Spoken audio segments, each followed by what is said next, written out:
I'd like to thank today's sponsors of the Wellness Way podcast, London Nootropics. London Nootropics adaptogenic coffee blends are designed to help you stay balanced and elevate your day. They give you all the benefits of regular coffee, but they minimise the side effects such as the jitters, anxiety, and that well-known crash. Lovingly made with the highest quality medicinal mushroom extracts and other adaptogens. Each blend is designed for a specific purpose. Flow for mental clarity and focus, Zen to alleviate stress and anxiety, and Mojo for that natural boost. You can read more about their blends and the adaptogens they contain on their website, londonnootropics.com. And if you'd like to learn more about their blends and their astonishing journey, why don't you go and check out our podcast episode together, where you can learn more about the boys from London Nootropics. And don't forget to use my exclusive discount, Philly20, for your 20% off. Cheers, London Nootropics. Enjoy the rest of the show. The message of, going back to the Stone Age or avoiding all technology is not even feasible these days that much. You can go live in the woods, avoid all EMF emissions from cell towers and such. But if you want to live in society and also stay up to date with the technologies that are current, including, with my own child, he's 5-year-old, I have no intention of completely banning all sorts of devices, because it's going to create a situation where he's going to almost be, unable to communicate with people or do things that nowadays sometimes are required in jobs. So I think it's part of life, but there are much safer way to use all of these devices compared to what the average person does with them. And the radio frequency radiation range that connects our computers, cell phone tablets, cell phone towers, smart meters. Now we have satellites, we have Bluetooth earbuds that everyone uses, and all of these are examples of sources of radio frequency radiation. For the wider public, do not even produce anything with cords anymore. So it just shows you that, all of humanity is moving in this direction of more and more EMF emissions, even though the science is showing more and more evidence of harm.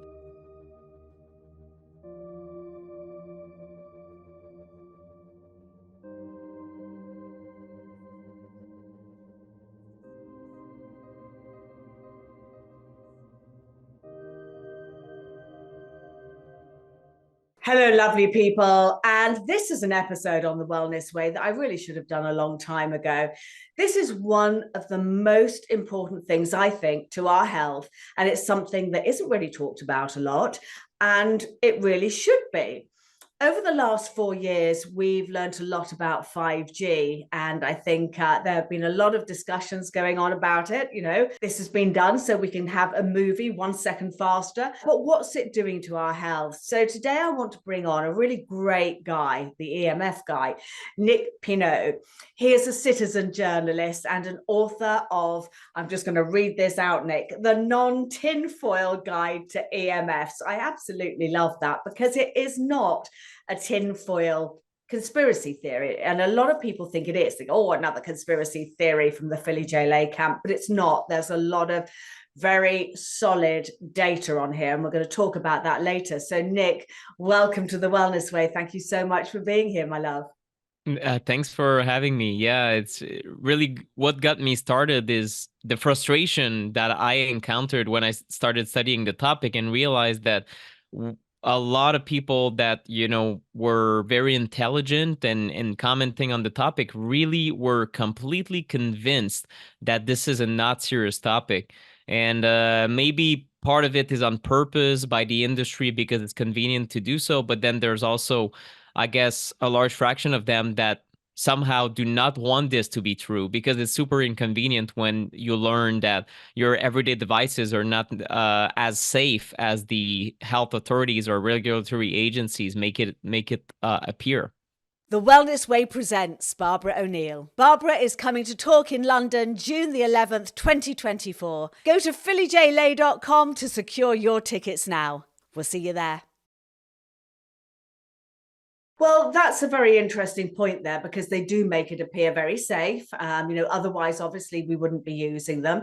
And I'd say it's virtually impossible in this day and age to ask people to give up their devices. Would you agree with that?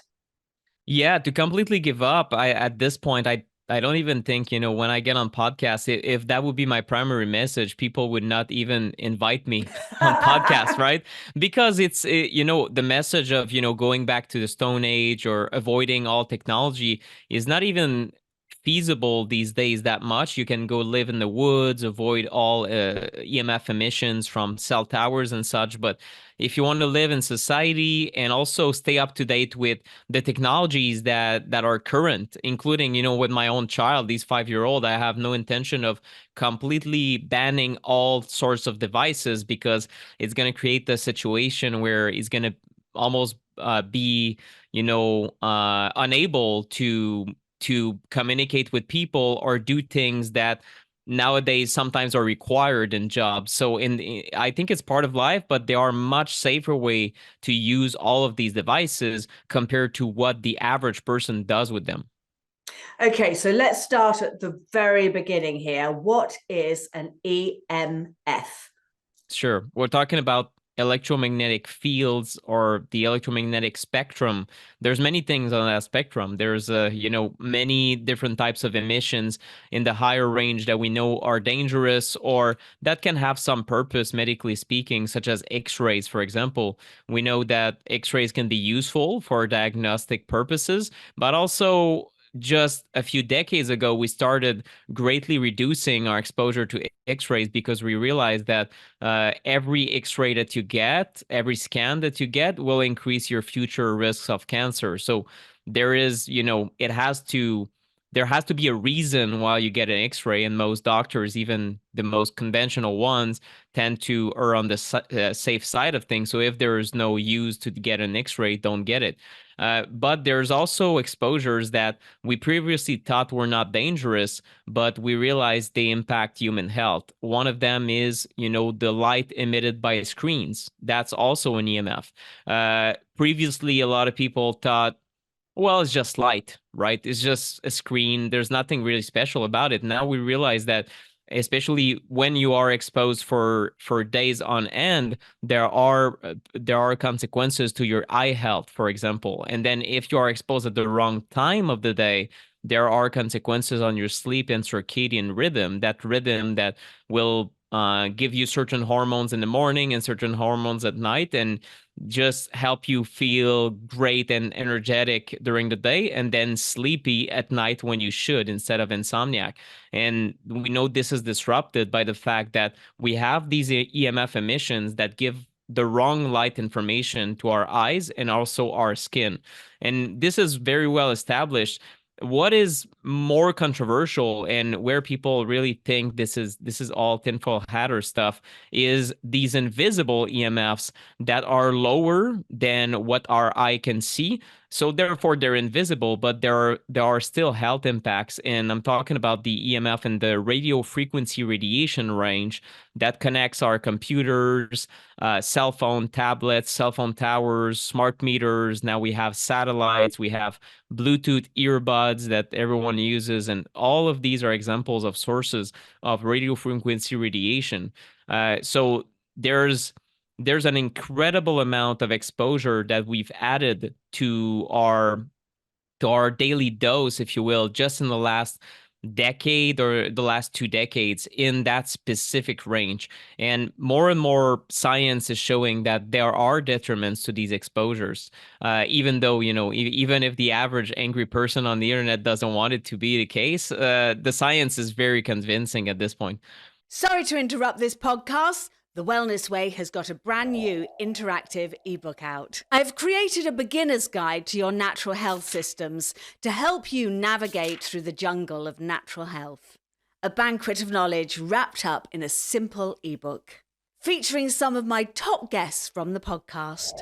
As an added bonus, I've even thrown in my meditation album, The Wellness Awakening, From Past Lives to Passing. Head over to my webpage, phillyjlay.com, to grab your copy now. And while you're there, why don't you sign up for my newsletter? And don't forget to like, subscribe, and share this podcast so we can continue to get this information out. Remember, the doctor of your future is you. So I want to talk about the science a little bit here because, with all of these kind of, whether it's EMFs, whether it's, medicine, whatever it is, the science is paid for normally by the people who are benefiting from its use, which is a very dangerous place for us to be in. But we know that that happens in medicine. We know that that happens in farming. We know that happens with, agrochemicals. And, this is also very much the case with EMFs. Now, what happens if scientists start talking about the detrimental effects on health? What happens to those scientific research papers?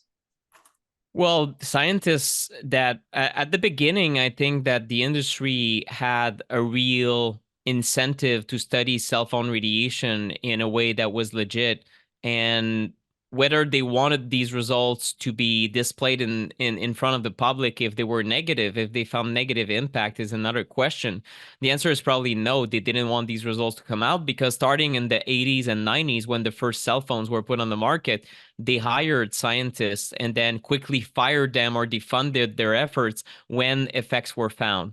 So that's the early Nokia studies. And then there's, if I recall correctly, Robert C. Kane, and there was Henry Lai also that was systematically defunded by the industry when results went against the industry. So again, it's just a classic corporate playbook. And at one point we had in the US, at least in North America, especially in the US, we had a lot of money being poured into this research. But through lobbying efforts, activists have found that, through the 90s and early 2000s, finally, the lobbying efforts really were fruitful, and all the programs that were there to find possible effects from these EMFs were systematically defunded.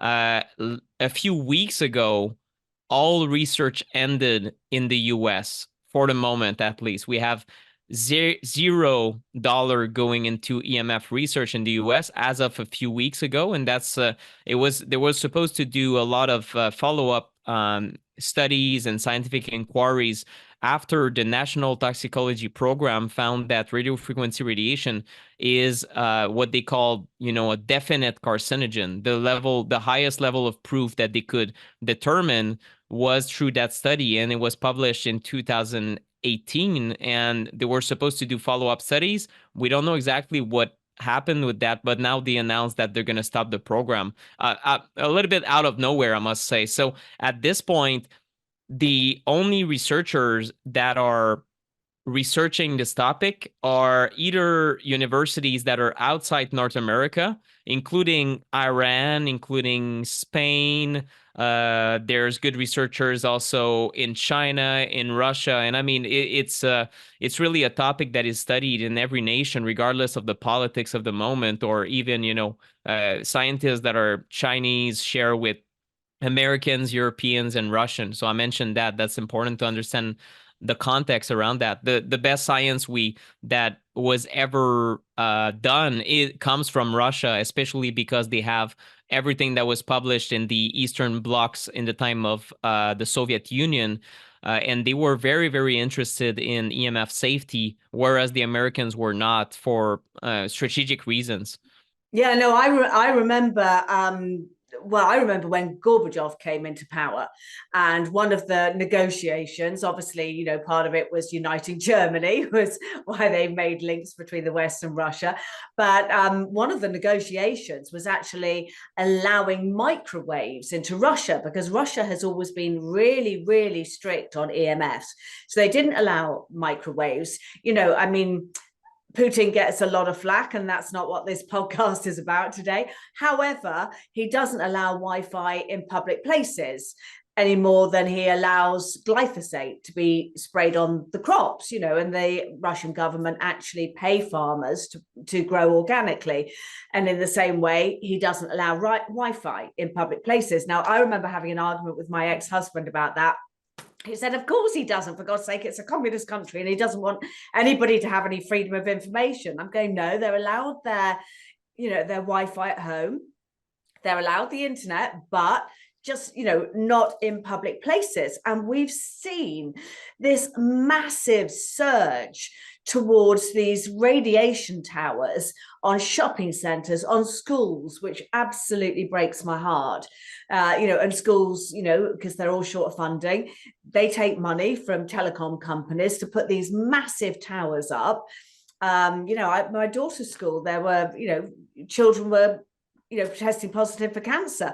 And you have to go, oh my God, they're sitting under these cell towers all day long, 5 days a week, all term time. And then we wonder why our kids are sick. So Russia has always been, really, really strict on stuff like this. The research coming out of Russia, obviously, the Western Russia isn't getting on swimmingly well at the moment. So, is any of it trickling over to the West? Is anybody talking about these research papers? Yeah, there's still active scientists that are collaborating internationally. So I don't know how much, the politics of the moment prevent them from sharing things. But, the head of the equivalent of the Federal Communication Commission in Russia is, in my view, one of the best scientists in the world. And when it comes to this topic, and there's no denying that there are health impacts. What they're sharing in other countries, including the head of the oldest medical establishment in the world, which is in India, or the Indian, I think it's the equivalent of the Indian Health Department, said, staying near a cell tower is very dangerous. And it looks like in other countries besides Canada and maybe, part of the most Western nations, the scientists and medical doctors are kind of feel more free to discuss these things, probably because they have a better independence in what they can say, and probably the lobbying efforts are not as aggressive. So you actually have people who can object these technologies. And for sure, imagine if someone in the U.S., if the U.S. Surgeon General went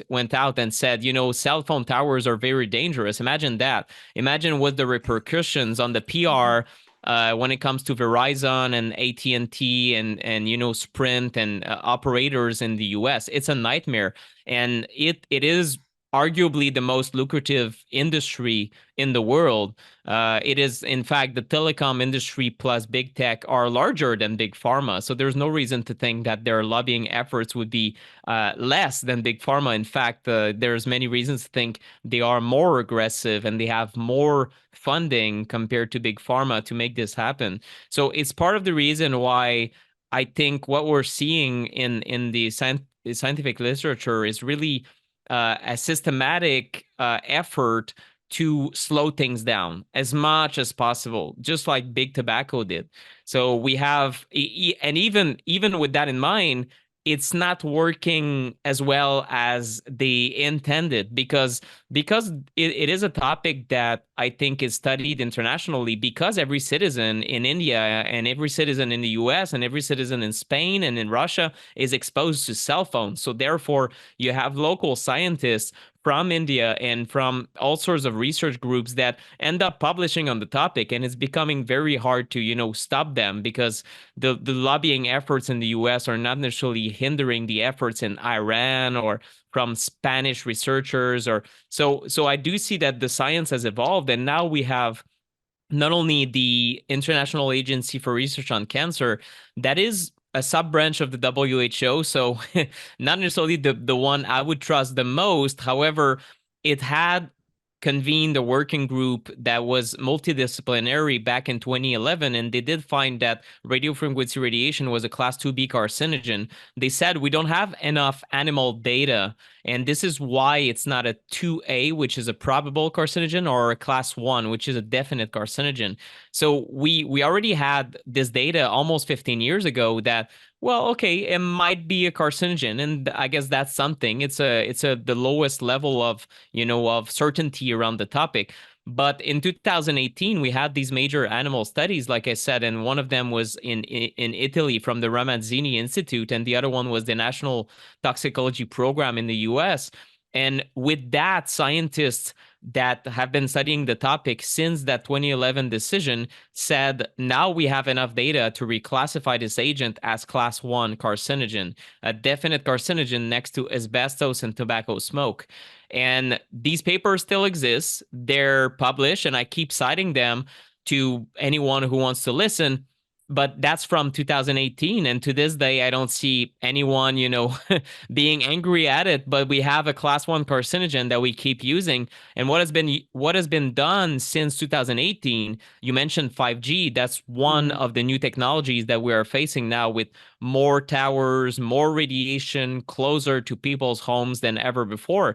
One thing we've done that is exactly backwards of where humanity should be heading in that topic is that we've been increasing the number of towers. We've been increasing how close we put these emissions to our bodies, including now Bluetooth earbuds or headphones that were not that popular 6 years ago. Now they're very, very popular. In fact, most manufacturers of headphones and earbuds that are, for the wider public do not even produce anything with cords anymore. So it just shows you that, all of humanity is moving in this direction of more and more EMF emissions, even though the science is showing more and more evidence of harm.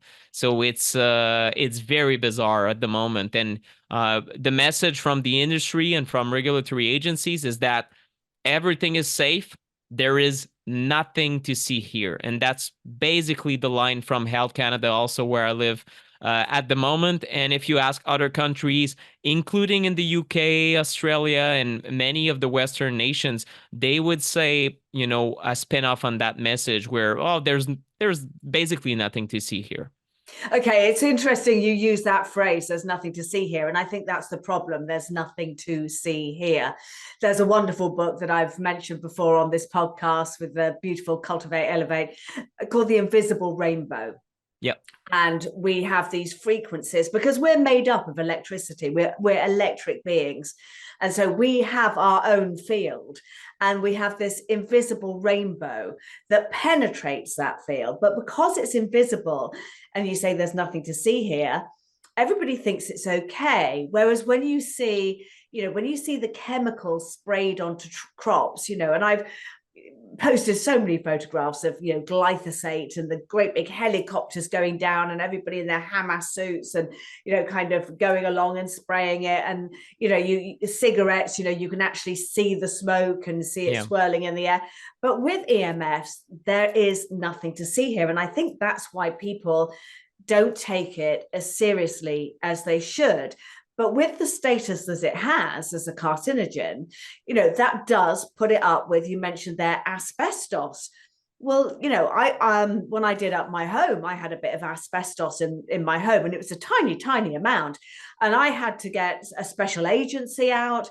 I had to pay 20 grand, and they all turned up in hammer suits, and it was like 2 inches behind an electrical socket was all they found, because you have to have a survey done when you're renovating a 1970s building. The effort and the money that went into removing that bit of asbestos. Now, I'm not saying that that's wrong. Obviously, that needs to be done. But we have this technology with all this research, but because you can't see it, nobody gives a shit. They just don't. I really think they don't think it happens. I mean, I've got young girls, well, not young, 20, 23 girls. They've got bloody AirPods in that their father gave them for Christmas. And I'm going, why would you do that? Why would you buy them and why would you wear them? And they're going, they're fine. They're absolutely fine. And I'm going, how do we get it through to the young generation that have got these AirPods in, who have got their phones in their pockets on their jeans? And, what can we do to actually explain to them how dangerous this is? It's it's a very tough question, especially for the younger generation. It really goes against everything they've learned, and they keep, being taught that everything is fine and everything is safe. I think educating the younger generation first about the impact on sleep, at least, could be a thing that might become popular or might become, common knowledge.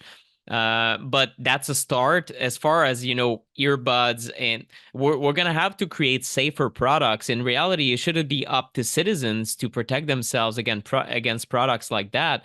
The design of these cell phones and earbuds and everything could be different in a way where the user could be shielded, at least as much as possible against these emissions, and maybe they would go towards the exterior. But to this day, there's not a single company I'm aware of that does any type of shielding against these emissions, because everything is within those completely obsolete and inappropriate safety guidelines. So what can you do? Really, they don't even ask their engineers to lower emissions while Wow. maximizing the quality of the product, right? So at the moment, really, how the industry operates is anything goes. In fact, not only could the power of cell phones go way down with the same degree of connectivity, but also the cell phone towers. Many engineers told me that you could reduce how much they emit, and it would still connect fine. It wouldn't change the technology whatsoever. And why they don't do it is that the competitor doesn't do it. So it's a question of, well, we're just going to keep the power output to the maximum possible, instead of saying, well, we should do the minimum possible because of health. But they're not required to do so. So at the moment, I think, a change of habit in our youth is all we can hope for. And of course, if you have younger children, it's up to you as parents to try your best to reduce their exposure. One of the way you can do it easily is, by pre-downloading content on any tablet or cell phone. And then when you hand a device to the kid, it's not on a wireless, it's on airplane mode, and it's not emitting anything. So that's one way to do it, including, we have a trip this summer. We're going to go to the beach, and I think we have a good 12-hour drive. I'm going to pre-download movies instead of, I don't know, putting like a 4G LTE chip in there and having it streamed and it's on the kid for 12 hours. And yet that's how most parents would do it. Not because they're, I don't want to blame them for anything, just because they think it's the way the technology is built. Oh, we're just going to connect to the internet and stream it, which can work. It does work, but it has consequences. It has consequences, but the problem is that so many people are ignorant of this because it's not talked about, and if the companies aren't going to lower the levels themselves, then it has got to come down. Now, I hate saying got to come down to governments, because I bloody hate governments, all governments, and they're paid for and they're bought for, and we all know that. But somebody has got to do something to knock this level down. And that's a really good point, because you go on an aeroplane where your tablet, your computer, phone, whatever's on aeroplane mode. So everybody, I remember my kids, when we were a bit younger, and go on a flight, and they download everything they wanted to watch before the flight. So it's down to parents to say, okay, we're going on a car journey, you've got to download it, because I'm not letting you have Wi-Fi. I mean, it's really got to come down to be that simple. Now, we talked about AirPods. Now they do fry your brain. There's a lot of evidence now that radiation, EMFs, can actually cross the blood-brain barrier, can't it? There seems to be. Yes, it's not a crossing of the blood-brain barrier, but it's a weakening. So what is crossing after that is molecules that you do not want in your brain can cross over, such as chemicals. So in fact, some scientists think that the reason we see certain health effects from EMFs might be because of this opening of the blood-brain barrier. And this is not new data. In fact, the first impact of that have been found in radar operators in the 1970s in military research. And we don't know what are initially the clinical implications of that, but that might be linked to why we see an increasing amount of data linking radio frequency radiation and dementia or Alzheimer's. And not all scientists agree on that link, but I think it's plausible. Or a reduction in brain health, or an increase in depression or anxiety or fatigue. Part of it might be because of the effects on the brain, including a weakening of the blood-brain barrier. But this line of research, we don't have a lot of follow-up studies in the last several years about that. So it's just a concerning thing in the back of my mind. We have other lines of evidence that are, in my mind, even more urgent to talk about because they're more convincing. One of them is keeping a phone in the pocket. And that's very unfortunate because, of course, children nowadays, including my son, it will be a very difficult battle for me to, if he ever has a smartphone, and he will at a certain age. How do you communicate? Okay, well, if it's in your pocket, put it on airplane mode. Please remember to do it, right? I can only wish that he's going to develop this habit because we know that radiation can impair fertility and also testosterone production. So what is the consequence of doing that in young men and even in young women? Of course, the And same women, risks yeah. apply to hormonal production. Fertility risks for women are harder to study, but they are more permanent because you don't renew your sperm count every 60 days or so. You just get one set of eggs that can be negatively impacted by this oxidative stress. So we don't know what the consequences are in our youth, but it's really what is the most aggravating. The studies are very, very convincing that you will have negative effects on your fertility if you keep it in your pocket. And yet, I don't see any warning labels on these things, right? They should be engineered in a way where if the phone is near your body, it will turn off radiation. That would be a simple engineering Yeah. fix that, they could roll this out next week.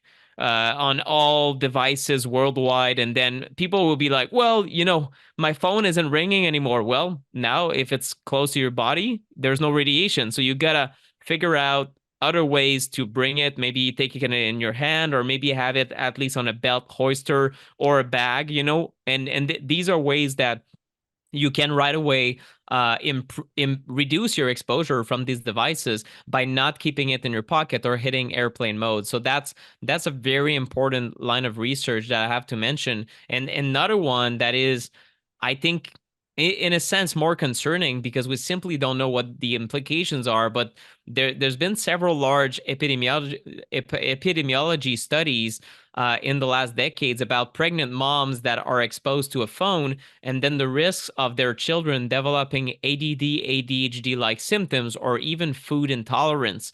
And we see a strong correlation there, and so much so that Dr. Hugh Taylor at Yale, who's a very esteemed scientist there and still publishing, somehow he's still publishing. I don't know exactly if he got flack because of that, but he seems to still be in this position to this day and still fighting the good fight.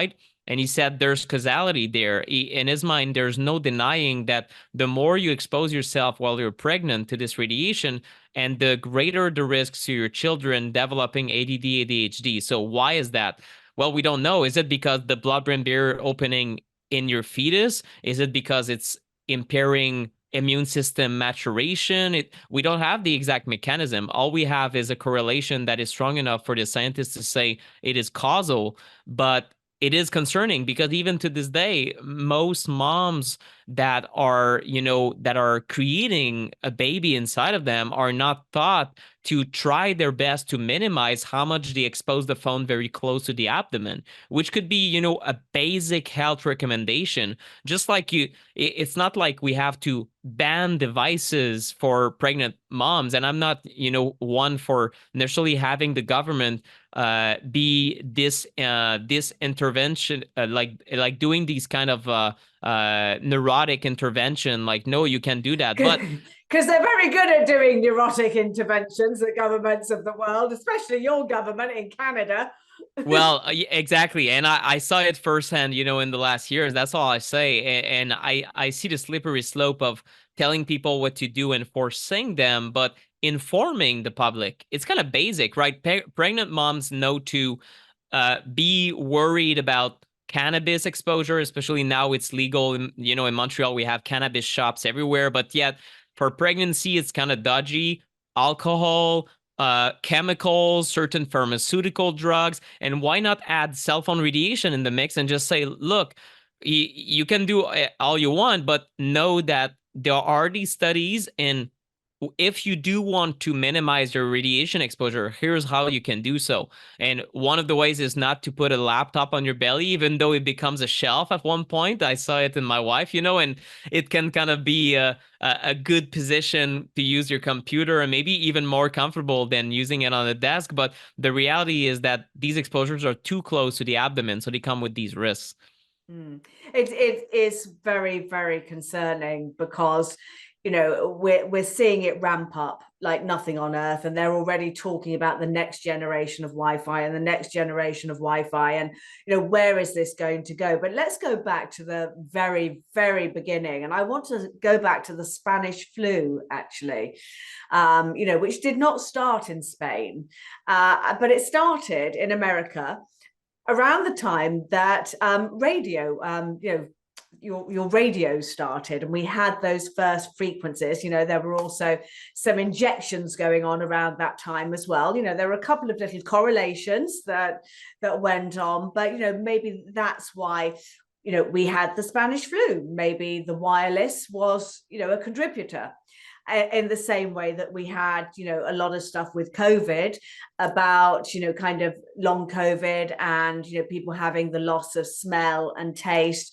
And again, we were in the UK beginning to roll out the 5G, and they never closed down construction work in the UK. I don't know if they did in Canada or America, but over here they didn't close down. No, it was allowed to go on. And I used to drive to London every other week to pick up my daughters to come and spend the next week with me. And I'd drive in on the M4, and they were digging up the M4, and they're all next to each other, working away, and they're running all this cabling. And I thought, that's why they haven't closed down construction, because they're getting all the 5G cabling in while they've got everybody off the streets. So we're not seeing it. But maybe that is a little bit of a tin hat conspiracy theorist. I don't know. I'm just putting it out there.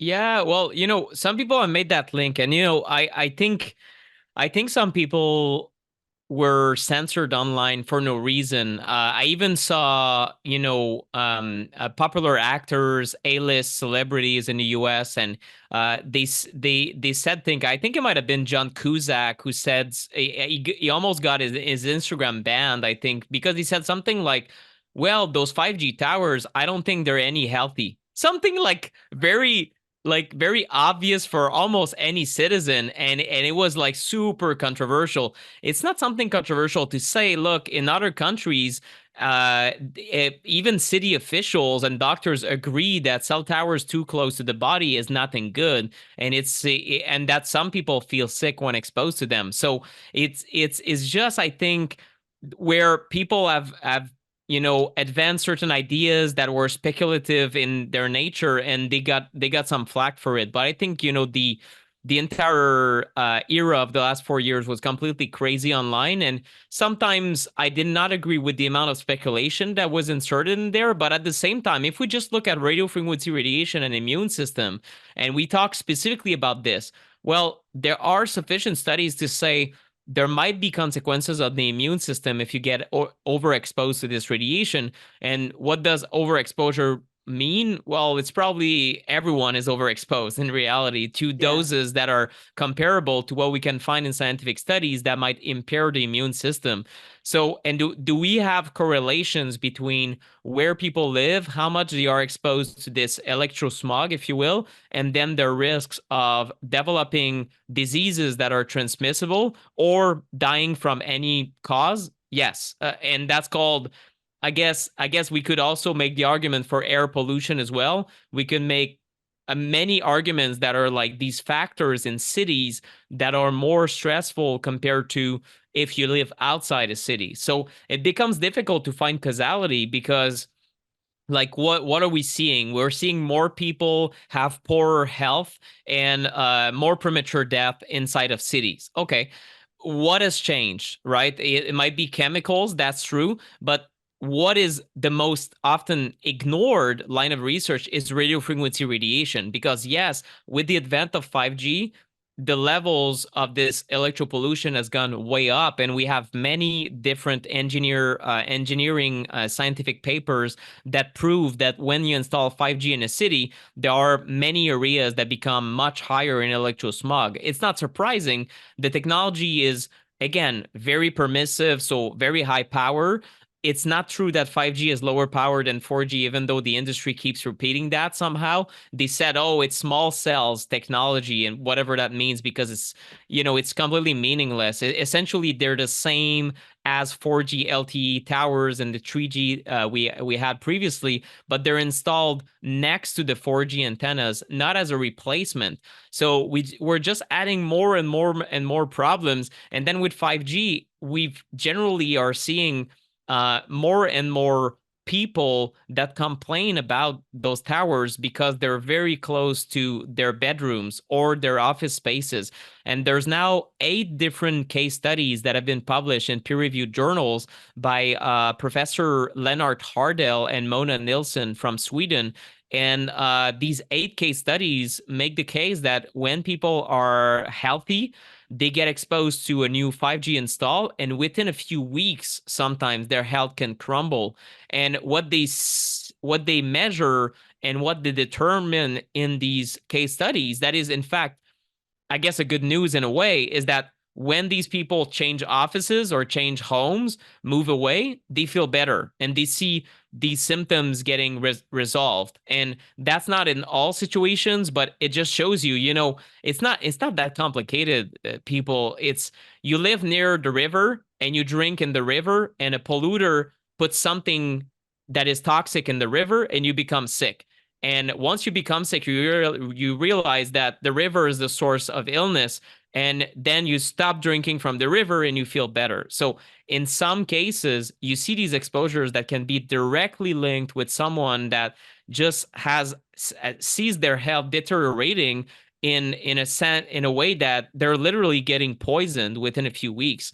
And I don't always talk about these cases because, let's face it, it's very inconvenient to hear about cell towers because you cannot instantly decide to turn them off, right? With your phone, you can decide to change your habits, not put it in a pocket, and maybe pre-download content on the tablet, and that's all well. And these matter. But for towers, it's a little bit trickier because some people see the tower and they say, okay, well, am I getting sick because of the towers? We don't know. But a 2022 review I talked about recently by Balmori showed that 75% of studies around cell towers and health showed negative effects.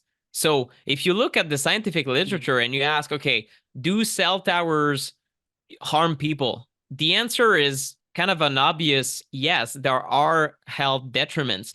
And again, that wouldn't be the same, the same message you would hear from any health authority in the Western nations, or almost. And then you have, in certain situations, you have government that decide to take a more precautionary approach. I must say, France is pretty good on it, and India is even better than US and Canada. And in many cases, they have moved away cell phone towers where the measured levels were too high compared to their standards. But in these countries, including Italy, I must mention, these allowable limits of EMFs are much lower, which makes it difficult to roll out 5G in the first place because they have to be strategic about placement. And then if someone takes measurements independently and sends that to the government, there might be action taken against telecoms, and they have the right to remove the antennas and then move them away. So it's a battle between telecoms that want to put more and more towers and have better coverage, and citizens that say, no, I don't want to be overexposed, right? And it's a tricky situation. A lot of people listening to this would say, I love good coverage, but I hate the towers.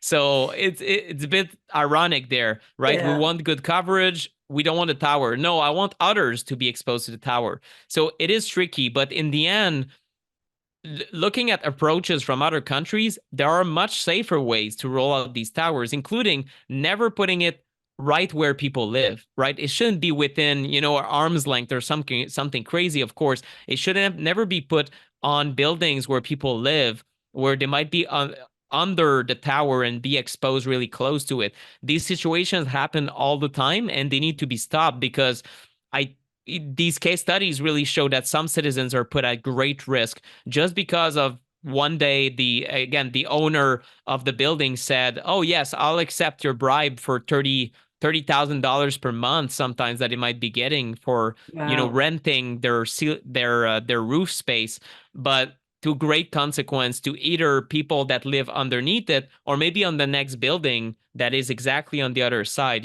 but fairly close to it in large cities. The Wellness Way presents Barbara O'Neill. Barbara is coming to talk in London June the 11th, 2024. Go to phillyjlay.com to secure your tickets now.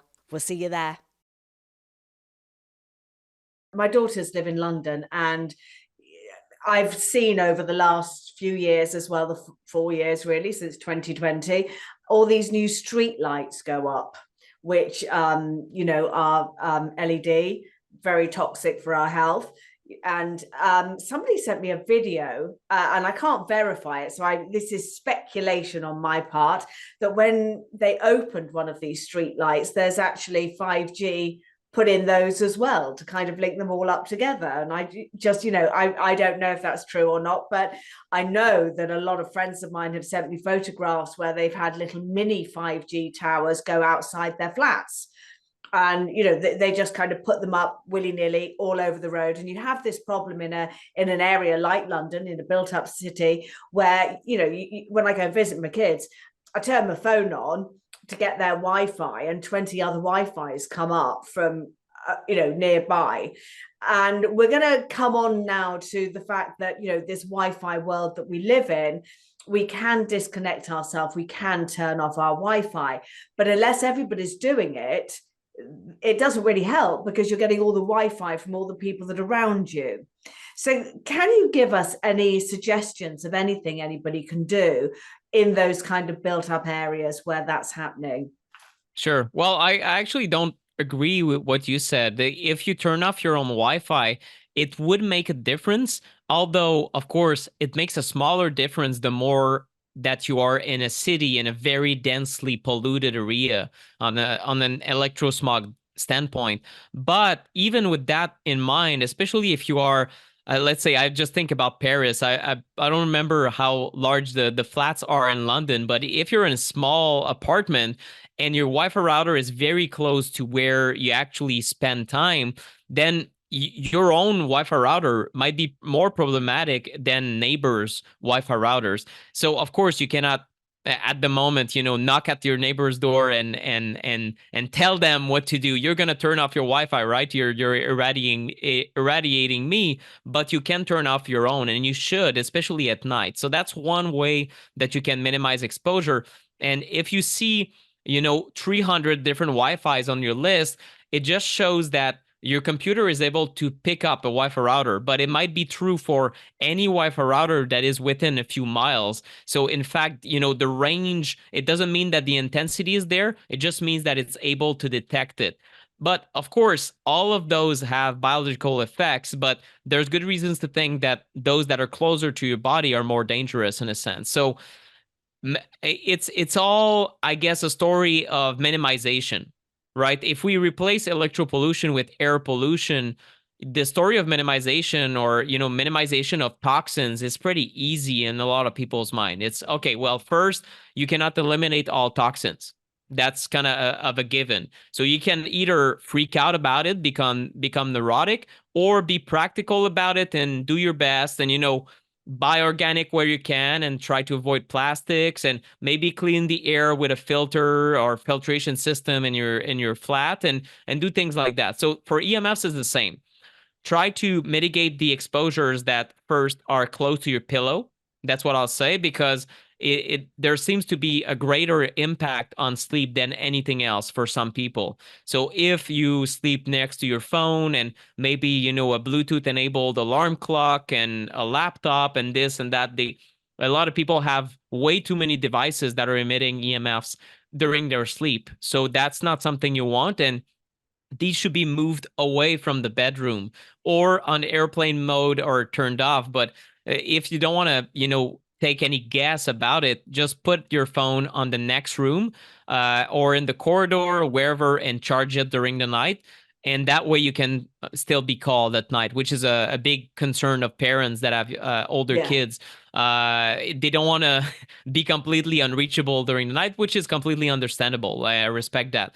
So when it comes to your everyday exposures, another thing I'll talk about is your workstation, because a lot of people work on a computer that is connected via Bluetooth and Wi-Fi, but in reality, you can use Ethernet cables. You can use a wired connection for your computer.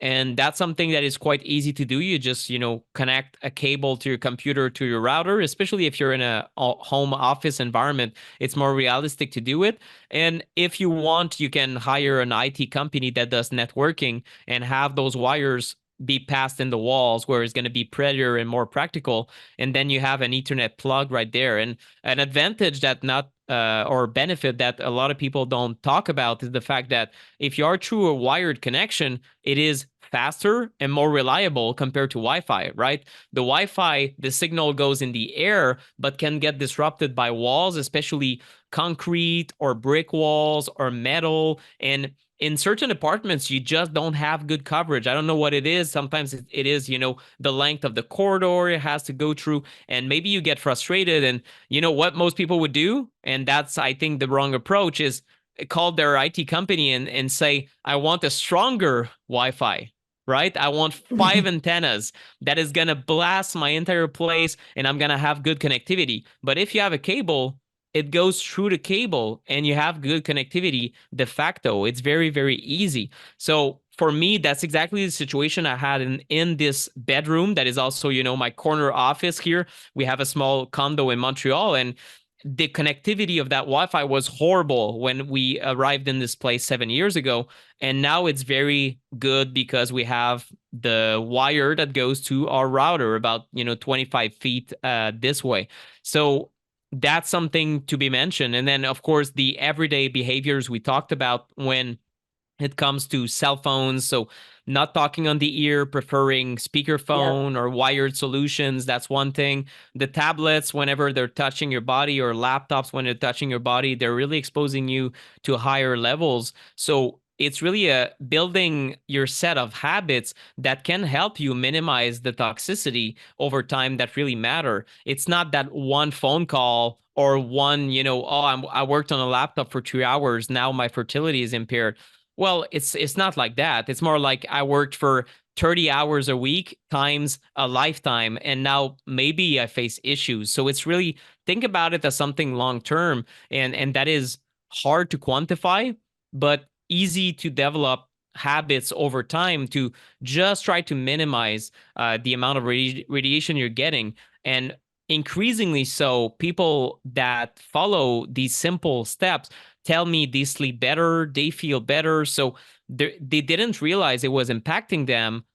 But when they started reducing exposure, they finally saw that, they noticed. And I think that's a common masking effect that even you get with diet. Some people that eat a very poor diet, a lot of processed foods, would say, well, I feel fine, whatever that means for you. That's your baseline. When you start cleaning it up and maybe, eating fewer and fewer processed foods, you say, oh my God, in fact, my fine was kind of, low quality or, exactly. Yeah, no, absolutely. What do you think of Faraday bags and Faraday cages? Well, Faraday bags can have they're going to completely block your cell phone signal. So that might be a practical way to not, have to do any guesswork and put your phone in there during the night. That's what I'll mention, but you won't be able to receive a phone call if it works great. So that's just another way to maybe, if you don't want to hit airplane mode every time you put it in your pocket, maybe you can put it in a Faraday bag and then put it in your pocket. That's a tool that can be useful. And then some people who want to completely block external signals, Wi-Fi from neighbors or smart utility meters or cell phone towers, from coming to their bedroom, which is, the place where you have the greater chances of recovery. They can install a Faraday cage over their bed. And some are made out of, a mix of cotton and either copper or stainless steel or silver mesh. And so it looks like normal, fabric that is see-through, pretty much like this one. This one is not, but it doesn't show that much. But anyway, it's kind of semi-transparent.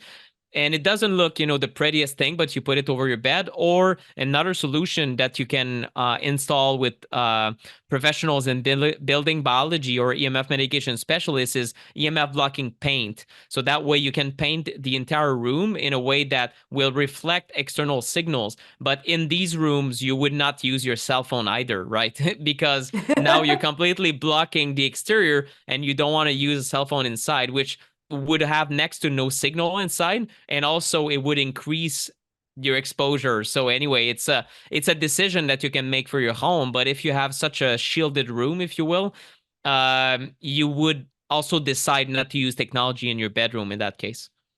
But you can, I mean, an easy solution to this is you can paint your room and, just like you said, leave your phone outside in the hall.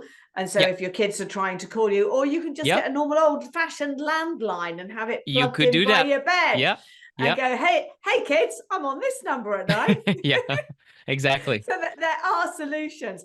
Now, you just mentioned, smart meters earlier, and I want to talk about smart meters because I have been ripping my hair out about them from the day they came into the UK. The EMFs in there are terrible.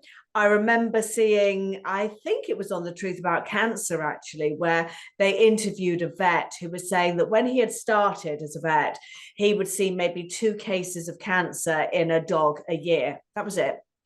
And now he sees 2 a day, which is huge, absolutely huge. And he was trying to work out how this had got so out of control. And so he started doing a survey with all the owners of these pets that had cancer. And he discovered that the majority of the dogs were actually sleeping in a utility room or, some kind of room in the house where the smart meter was. And he kind of thought, okay, is there a correlation between a smart meter and the cancer levels of these pets? And he came to the conclusion, it's not a scientific research, but he came to the conclusion, and he would just say to all of his clients when they got, animals, pets, puppies, whatever, really don't let them sleep near a smart meter.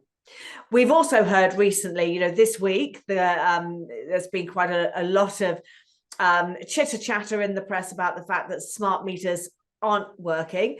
They're breaking down the whole time. They're having to be changed on a very regular basis. So all this massive push on the fact that they're better for the environment and this supposed climate change that's going on. It's just like, it's just like the electric car.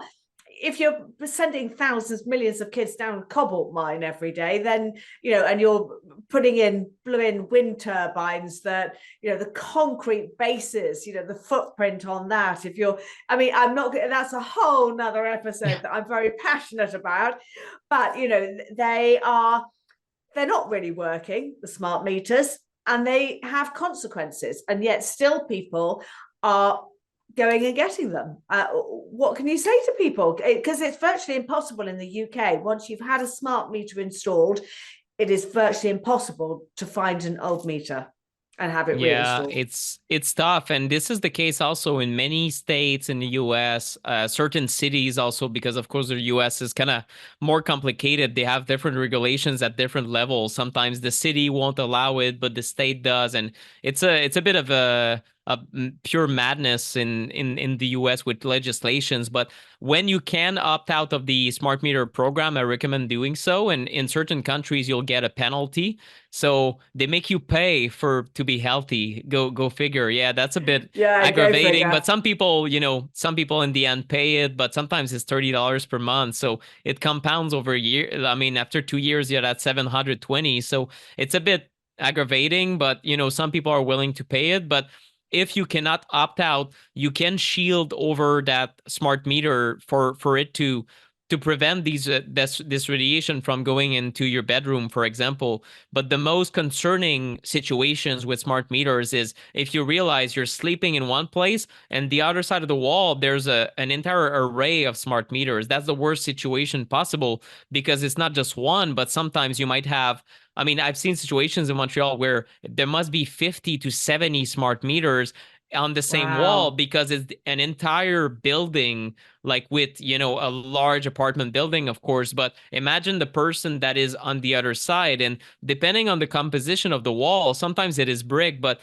it's not going to stop all these emissions. So you're in a situation where even if you turn off your cell phone at night, you're going to have a massive problem of radiation that for some people might lead to very poor sleep. So after a few weeks, you can imagine that this person wouldn't feel good in their bedroom. And some people don't make the link. They say, I don't know what's wrong with my health. I just feel old, or I don't know, I might have caught something bad, or maybe I'm insomniac because I have anxiety over something. But, and maybe all of these are true, but you forget that there's something invisible that is, literally punching you in the head as you're trying to sleep.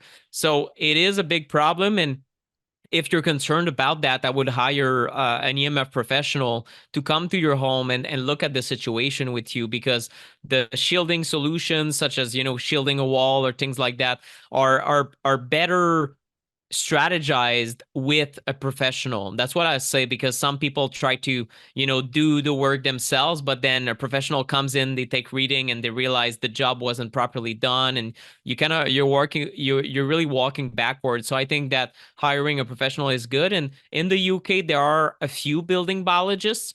I'll mention Beneficial Environments, Guy Hodson. That is that I think he goes all over the UK, if I recall correctly. There's also EMF Protection UK. Glyn Hughes is his name, but they also have other colleagues that do mitigation in the UK. So it is possible to find it, even though I'll say that in the UK it looks like it's more difficult to find someone compared to, let's say, the US. Well, we will put both of those in the show notes, because it is incredibly important, and if you're worried about your health, and, especially if you've got babies and young children and their bedrooms are backing onto, a room that, my girls, in London are in a block of flats, and, there's a lot of them there. And it's really, I mean, it shocks me that people kind of just go and allow people actually ask for it, because they've been told that they're going to save money if they get a smart meter. And then the other thing that they do is, when the smart meters don't work, they go, oh, you've got to now have pay as you go, and you've got to keep topping up your meter every week in order to have your electricity, and if you run out, you run out. I mean, it's a real pain in the arse, and yet people seem to be asking for this, and it's like, why would you? So I want to cover another couple of topics. I know we're getting close to the end, but there are a couple of other topics that are quite dear to my heart. One is when you fly.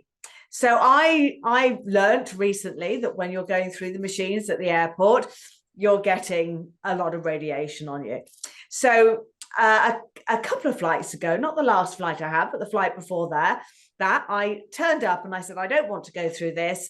I had a tumor in my throat, and I don't want to put myself through this radiation. And I'm prepared to have, stand here and be searched. And they wouldn't have it. And they said, we've got to get our supervisor. And the supervisor came half an hour later, and then I'm kind of looking at my watch. Well, I don't wear a watch actually, but looking at my phone, oh God, just as bad, and kind of going, oh shit, I'm not going to get on my flight now. And they said, you're going to have to go off and have a full body search. And I went, you can't do that to me. You can feel me down, you could, but I'm not having a body search. So anyway, long and short of it, I went through the bloody radar. So the last flight I went on, I turned up at the airport 3 hours early so that I could have a body search, and they didn't do it. They kind of went, I mean, they kept me hanging around for about an hour, and then they gave me this big lecture that there's nowhere near as much radiation through those machines as there is getting in an aeroplane. Now, I know an aeroplane also has radiation. Yeah. What are your thoughts on all of this and how we can protect ourselves if we got to get on a flight? Yeah, it's tough because, I what I found from the machines that are the most common I've seen in the US is that the levels of millimeter wave exposure is very low compared to a phone. But again, it's kind of comparing different types of exposures is always tricky. But if you don't go through that, and let's say you go through the little door frame instead, you get a very high magnetic field in a lower range of radiation. So these are very, very hard to compare. And then, I found that these models emit relatively low level of radiation, but some people might be more, more sensitive than others. And also, depending on the model of the machine in any given airport, maybe it is higher. I'm not sure at this point. So if you do get the pat down, you're probably avoiding something good. But at the same time, I find it a little bit ironic that some people get the pat down, avoid the radiation, and then jump on their phone for 3 hours. So sometimes, sometimes it's just that the perceived risk of the radiation machines, I think, is higher. People perceive it as like, oh, super dangerous. And then they use their phone right next to their body for 3 hours and look at Instagram and do all sorts of super high EMF activities for 3 hours and don't think twice about it. Then they get on the plane and they look at the entertainment like everyone, like I do, but they don't think about the fact that in many airplanes, every single headrest is also a Wi-Fi transmitter. Oh, I didn't know that. In some situation, it depends on the airline, but I've seen at least one airline where I confirmed that. And then in others, you would have very strong routers throughout the plane because now there's Wi-Fi on flights. So it is tough when you travel to avoid these exposures. One thing that you can simply do, some people do the EMF blocking clothing, and I think there's some validity to it, especially if you travel and you're going to get exposed to a lot of different Wi-Fi exposure and cell phones in the airport and whatnot, and on the flight itself, some people feel better using them, but there's not a lot of studies around the EMF blocking clothing. So I'd say that if you use them and you invest in those, it's more experimental. And I have to be honest about the fact that some doctors are recommending those for sensitive patients, and other doctors told me they're not really a fan. So I think it's very mixed in how they're going to be efficacious. But what I personally do is just make sure that I take certain supplements, I stay hydrated. Anything that helps you recover your antioxidant status is good. There's molecular hydrogen that is decent, and I think could have benefits, like these tablets that you put in water to create hydrogen rich water. That's one. Some people take things like glutathione or CoQ10, but this is not my main area of expertise, so I try to follow what others I've found useful for jet lag. But if you decide to take a plane and fly somewhere, you are not on a low EMF journey. But at the same time, I want to put it into context. If you don't feel like you're personally electro hypersensitive and you decide, yes, I'm going to have benefits to visit my significant other, my family, or do a business trip that's going to help me better my career, then you are choosing to have these exposures, and that's fine. And if you understand that, most of the time when you're back home, you really try to minimize your exposure, then maybe you can relax a little bit. It's like, having a little bit too much ice cream during a vacation. It's not necessarily such a detriment to your health if 50 weeks out of 52, you really watch what you're eating anyway, right? So yeah, I mean, this is really important because I've talked many times about diet, because I started my healing journey with diet and nutrition. yeah, me too. And I had a lot of, I couldn't eat gluten, I couldn't eat dairy, I couldn't, I mean, I certainly don't eat GMOs and, that shit. But I've learned to live on the 80-20 rule now. And so, you know, I don't really fly very much anymore, but I had the chance to go to India on a Ayurvedic retreat, and I've never done that. And I wanted to go up to the Himalayas and do that. So I think it did me most probably more good than the counterside of the EMFs going on the aeroplane. So, you know, I'll live on the 80-20 rule.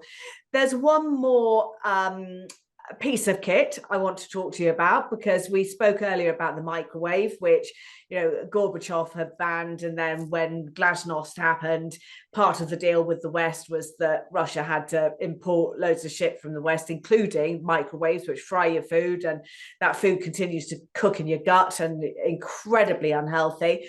But I want to talk to you about air fryers, because I get a lot of questions from people saying, what do you think about air fryers? Now, obviously, anything that's got a non-stick surface is toxic, whether it's your air fryer, whether it's your frying pan. But what do you actually think of the radiation of an air fryer? Because they're really trendy at the moment. Yeah, well, you know, anything that is a large kitchen appliance will emit like quite a large field. These are not radio frequency radiation exposures, but they will be a magnetic field, like the same frequency that runs into the walls of your home. Like in the UK would be 50 hertz, and in North America it would be 60 hertz. So that's on the lower range frequency, but it's not that much of a problem, you know, because you generally will not wait in front of your air fryer as it's cooking, because it takes some time, you know. So these exposure will be locally around the machine within a few feet. So I wouldn't, you know, make it such a big deal. And it really depends on how often you use certain appliances. If you have something very powerful, imagine, I don't know, like sometimes it's a fan that is blowing air because maybe it's super hot in your flat, and it's very, very close to you, then maybe it's a problem if you use it like 12 to 16 hours per day. But for most kitchen appliances, people, you know, use them for a few minutes here and there. And it's not like you should necessarily worry about your smart toaster that maybe you realize now is emitting Bluetooth if you don't, you know, stare at your toast for more than a few minutes per day. You know, so it really, we have to take into consideration the time of use in that equation. So I would personally focus much more on things that you are using for hours and hours every day, such as your phone or a laptop or tablet or Bluetooth things. And Alexa, you know, Yeah. so many people have got blooming Alexa in their home who's just spying on them. And, you know, Alexa, tell me this, and Alexa's connected up to the World Wide Web and having an absolute ball there in the corner of your kitchen. So that is more dangerous than your air fryer. Yes, and you know, Alexa and other Bluetooth technologies or Wi-Fi based technologies, if in most situations they will be emitting 24/7, even if you're not using it.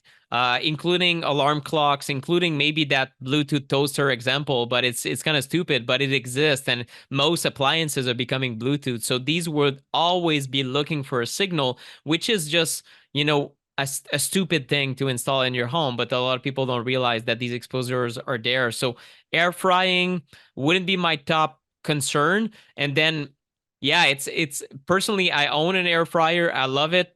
The nonstick, it's not good. For sure, it's not good. But then how comparable is this to frying food in bad oil? You know, I don't know.